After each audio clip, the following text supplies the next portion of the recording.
Hello and welcome to High Caliber TV, your source for figure and model updates every Wednesday and Friday. Today on Figure Friday I've got something really cool and really special to show you. We just got new Bravo6 figures in.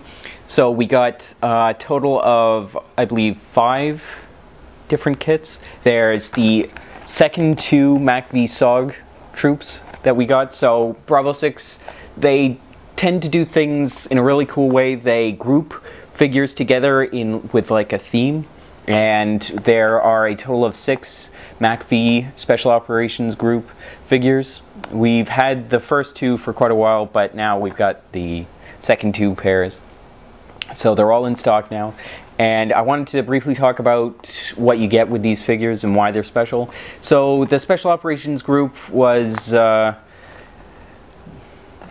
it's what it sounds like. They're sort of irregular fighters, and they're designed as a special task group that would go out and do special things and counter-insurgent operations, and they went into places where the United States wasn't necessarily legally allowed to go in. That's why they were a special operations group. And to bulk up their numbers, they often hired or recruited local fighters to help them blend in, and people who could recognize the terrain a lot better than the foreign American fighters. So there's been in the first kit there was an American. It looks like he's an NCO or the squad leader, or maybe he's an officer. They don't wear rank, obviously, but he's got an RPD and he's directing the firefight. And then there is an indigenous fighter he's actually got communist equipment on, which I'm not sure if they were executed at the time for wearing communist equipment when they were actually Americans, but whatever. And then there's another kit that is an indigenous fighter with an M203 underneath an M4, and an American who's got an aerial recognition panel, and he's holding it up, and I don't know if he's supposed to be waving off an airstrike or calling in an extraction on their position. They're all designed, like most of them are in firefight positions, either reloading or firing. So I believe that they're supposed to be defending a small landing zone, and the helicopters are coming in to pick them up or whatever. And then the final kit, which I really like, is the indigenous fighters. They're just 2 either Vietnamese or Cambodian or Laotian or what have you.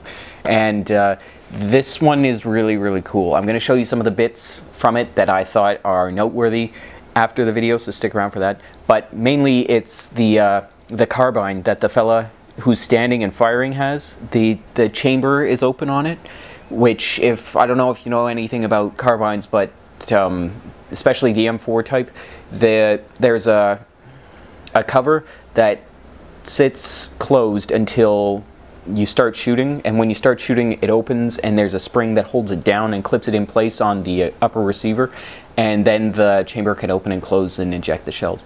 And that's open on this weapon, so it's like he's mid-burst, like he's just firing his weapon.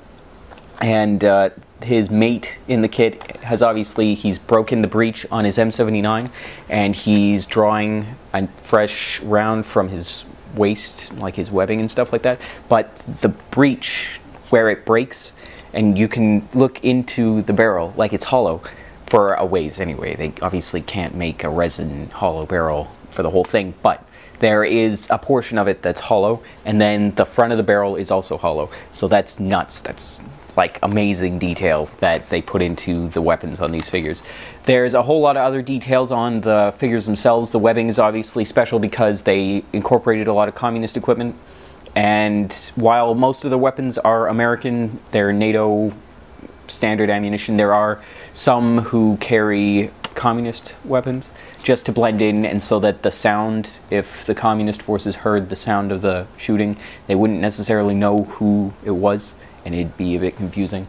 So there's a lot of people carrying the like waistcoat, like AK magazines. But the really cool thing about all these guys is that they're all absolutely loaded down with water flasks, like they're planning on being out in the field for a long time. And they've also got a lot of really cool little details like the carabiners, D-rings, the clips, that they have all over their webbing, I guess for rappelling off surfaces or fast roping out of helicopters and things like that. They've got those, and they've all got tape around them to muffle the sound and to keep them from glinting in the moonlight or in the sunlight. And there's another kit that was really cool that we just got in. We don't often stock World War II figures, but I stock ones that I feel are particularly good, and these are one of them. It's the frozen German tankers from Bravo6. So we just got these guys in. They're brand new. These are really new. Like, they're really cool too. So they're just standing around. One of them's pulling his gloves on.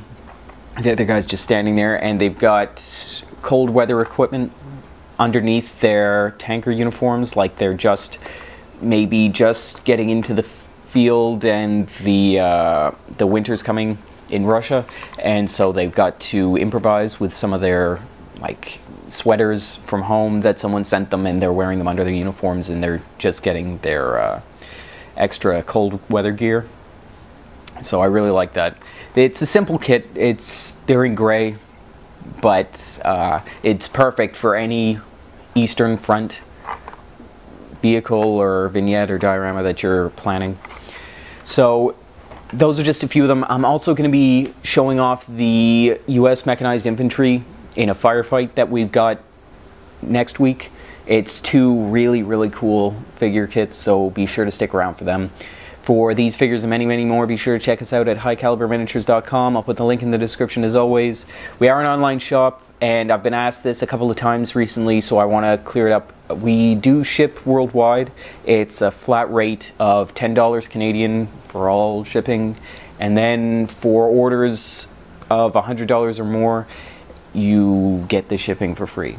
But if you want it shipped special, like we send it airmail standard, just contact me and we can work that out. It's going to cost more, obviously. And so, yeah, there's that. Follow us on Facebook, Pinterest, and Twitter for daily stock updates and stuff that I'm working on the workbench, personal photos, things like that. Thanks very much for watching, and I'll see you next time. Bye.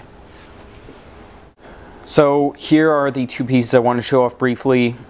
This is the main one, the carbine with the flash suppressor and the open breech. As you can see, you can look inside the weapon.